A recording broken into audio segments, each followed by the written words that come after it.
La situation actuelle, quand on fait un bilan, c'est, je ne vous apprends rien, une France qui coule, une Europe qui coule, avec des flux migratoires, un chômage endémique, les esprits actuels complètement déstructurés. Et voyez-vous, le problème, c'est que tout ce qui a été dit encore ce matin, et qui a été dit de manière tout à fait juste, on ne dénonce jamais les causes. Or, les causes, elles reposent sur une opposition entre deux modèles, la synagogue et l'Église, avec les conséquences spirituelles, mais aussi politiques. Et en fait, les éléments qu'il faut retenir, c'est que vous avez un modèle qui a été présenté il y a 2000 ans, qui est un modèle, certes religieux, mais aussi politique, qui consiste à mettre en place ce qu'on appelle les intermédiaires. Dans le cas de la France, c'était le roi de France, lieutenant du Christ, de Clovis jusqu'à Louis XVI, lieutenant du Christ. Et dans le cas spirituel, le pape vicaire du Christ. Et ces intermédiaires, qui représentent un modèle civilisationnel, sont l'ennemi juré d'une religion qui est le Talmud et qui s'y oppose farouchement. Et tous les événements que nous avons depuis 2000 ans ne sont qu'une lutte permanente entre deux modèles, et ce modèle, le modèle hérité de la civilisation catholique, se casse sa figure. Et il y a une chose qu'on peut voir, c'est que le modèle catholique de la société française catholique, qui a connu son apogée avec Saint-Louis au XIIIe siècle, ce modèle a commencé à décliner avec la Renaissance, le protestantisme et la Révolution de 1789. Or, il y a une chose que tous les patriotes français peuvent au moins retenir cet après-midi, c'est que vous oubliez tous une chose, vous dénoncez tous les problèmes actuels avec justesse, avec raison, mais personne ne se pose la question, mais est-ce que les principes de 89 ne seraient pas la source de nos mots MAUX? Et le problème, c'est que des mouvements patriotes s'appuient sur les principes de 89. Or, comment peut-on sauver un pays quand on s'appuie sur des principes qui conduisent à sa mort? C'est quand même un élément à retenir. Je rappelle que l'élément clé qui fait le socle de la civilisation française, c'est le baptême de Clovis. Et qu'est-ce que le baptême de Clovis? C'est le Christ roi de France. Et ce modèle a été à nouveau rappelé au mois de juin 1429 par Sainte Jeanne d'Arc. Il est très bien de rappeler Sainte Jeanne d'Arc, de l'honorer et de rappeler qu'elle a certes bouté les Anglais hors de France. Mais entre guillemets, je dis bien entre guillemets, c'était secondaire.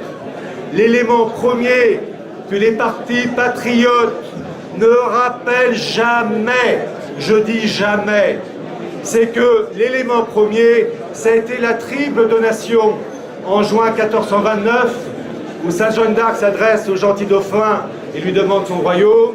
Le gentil dauphin étonné lui donne son royaume. Elle dit, tu es le plus pauvre chevalier en ce royaume.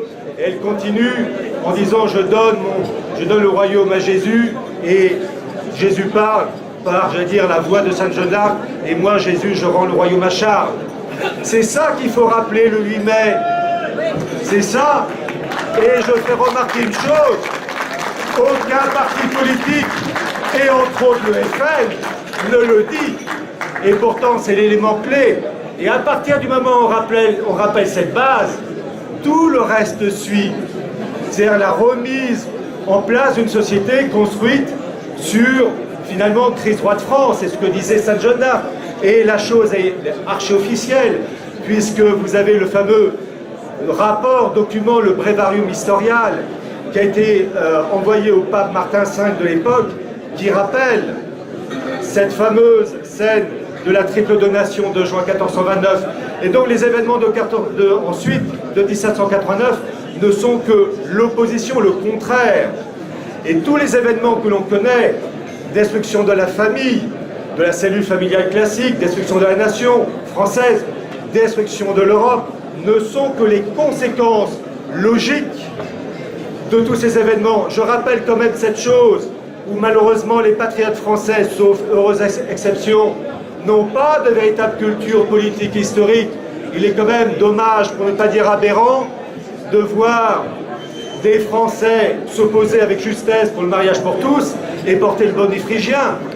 On ne peut pas porter le bonnet phrygien, sachant que la révolution, par définition, fait de l'homme l'homme-dieu.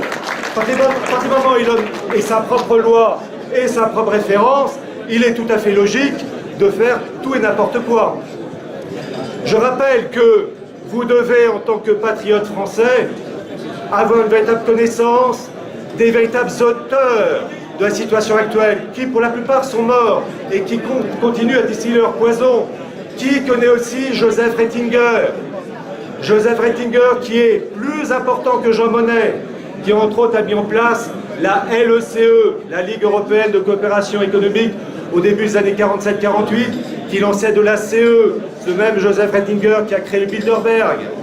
Et je rappelle que LECE était présidée pour sa section française par Edmond Giscard d'Estaing. Qui connaît ça?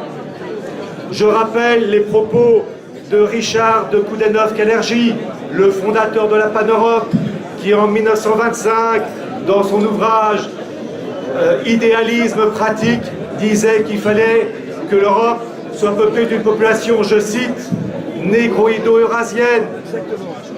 C'est curieux, mais ça prend le chemin. Le problème dans nos milieux, c'est qu'on ne dit jamais ça, on n'évoque jamais ça. On parle des conséquences, mais on ne parle jamais de la cause. Et enfin, je rappelle que les événements que nous connaissons ne vont pas durer. Nous sommes à un tournant. Et que pour ceux qui ont l'esprit encore, qui ont un esprit de combat, il est bon d'avoir peut-être, et même sûrement, des éléments pour se défendre. Et quand je dis se défendre, c'est pas un lance-pierre. Parce que la situation, une crise économique avec une dette, l'invasion migratoire, la destruction de la famille, et la destruction de l'Église, qui est temporaire, annonce un basculement complet. Mais je rappelle la phrase du pape Saint-Pie X en novembre 1911 devant les évêques. La France qui est née l'Église reviendra vers les fonds baptismaux de Reims. Alors à nous, patriotes français, de le rappeler, et en particulier ceux qui représentent les partis politiques ou les mouvements qui défendent la cause nationale, de rappeler ce qui a fait le socle de l'histoire de France, le baptême de Clovis. Je vous remercie.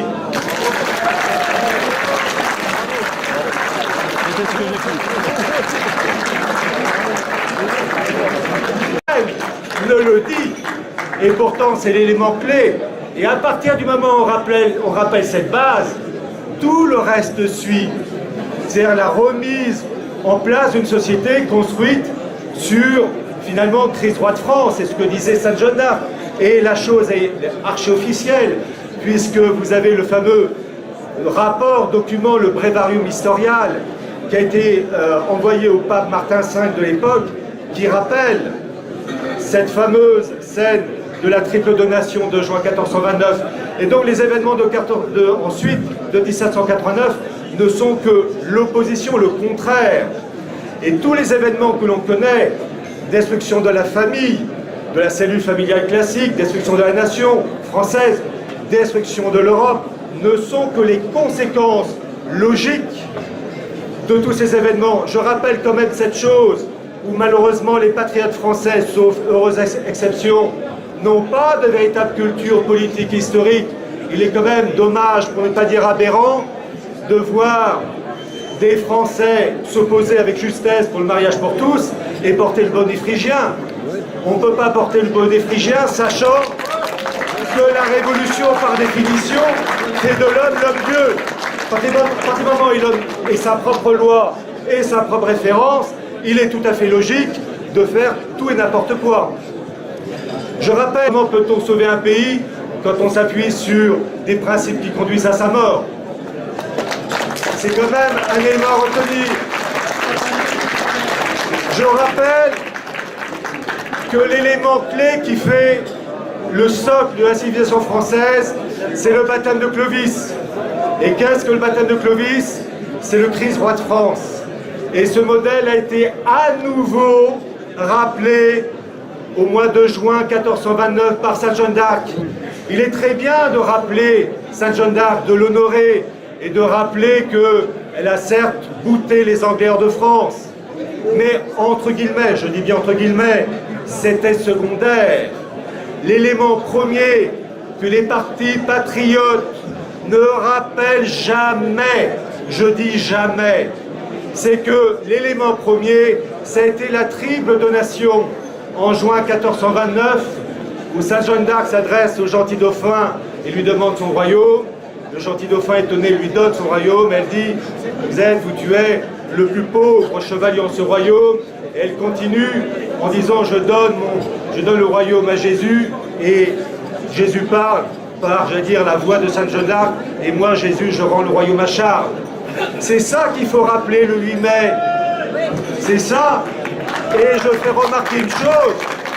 Aucun parti politique, et entre autres le FL, que vous devez, en tant que patriote français, avoir une véritable connaissance des véritables auteurs de la situation actuelle, qui pour la plupart sont morts et qui continuent à distiller leur poison. Qui connaît aussi Joseph Ratzinger? Joseph Ratzinger qui est plus important que Jean Monnet, qui entre autres a mis en place la LECE, la Ligue Européenne de Coopération Économique, au début des années 47-48, qui lançait de la CE, ce même Joseph Ratzinger qui a créé le Bilderberg. Et je rappelle que LECE était présidé pour sa section française par Edmond Giscard d'Estaing, qui connaît ça. Je rappelle les propos de Richard de Coudenhove-Kalergi, le fondateur de la Pan-Europe, qui en 1925, dans son ouvrage Idéalisme pratique, disait qu'il fallait que l'Europe soit peuplée d'une population, je cite, négro-indo-eurasienne. C'est curieux, mais ça prend le chemin. Le problème dans nos milieux, c'est qu'on ne dit jamais ça, on n'évoque jamais ça. On parle des conséquences, mais on ne parle jamais de la cause. Et enfin, je rappelle que les événements que nous connaissons ne vont pas durer. Nous sommes à un tournant. Et que pour ceux qui ont l'esprit encore, qui ont un esprit de combat, il est bon d'avoir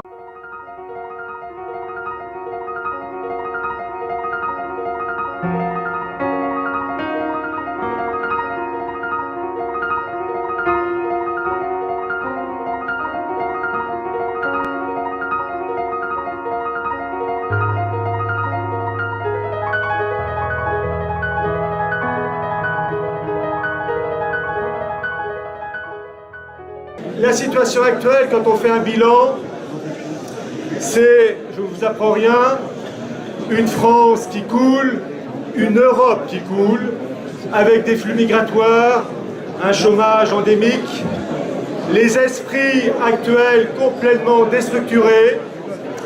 Et voyez-vous, le problème, c'est que tout ce qui a été dit encore ce matin, et qui a été dit de manière tout à fait juste, on ne dénonce jamais les causes. Or, les causes, elles reposent sur une opposition entre deux modèles, la synagogue et l'Église, avec les conséquences spirituelles, mais aussi politiques.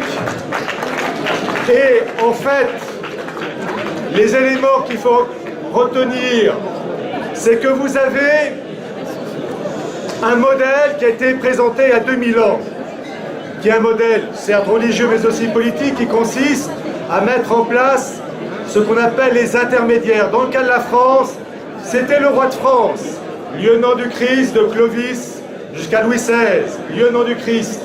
Et dans le cas spirituel, le pape vicaire du Christ. Et ces intermédiaires, qui représentent un modèle civilisationnel, sont l'ennemi juré d'une religion qui est le Talmud et qui s'y oppose farouchement. Et tous les événements que nous avons depuis 2000 ans ne sont qu'une lutte permanente entre deux modèles, et ce modèle, le modèle hérité de la civilisation catholique, se casse sa figure. Et il y a une chose qu'on peut voir, c'est que le modèle catholique de la société française catholique qui a connu son apogée avec Saint-Louis au XIIIe siècle, ce modèle a commencé à décliner avec la Renaissance, le protestantisme et la Révolution de 1789. Or, il y a une chose que tous les patriotes français peuvent au moins retenir cet après-midi, c'est que vous oubliez tous une chose, vous dénoncez tous les problèmes actuels avec justesse, avec raison, mais personne ne se pose la question, mais est-ce que les principes de 89 ne seraient pas la source de nos mots MAUX? Et le problème, c'est que des mouvements patriotes s'appuient sur les principes de 89. Or,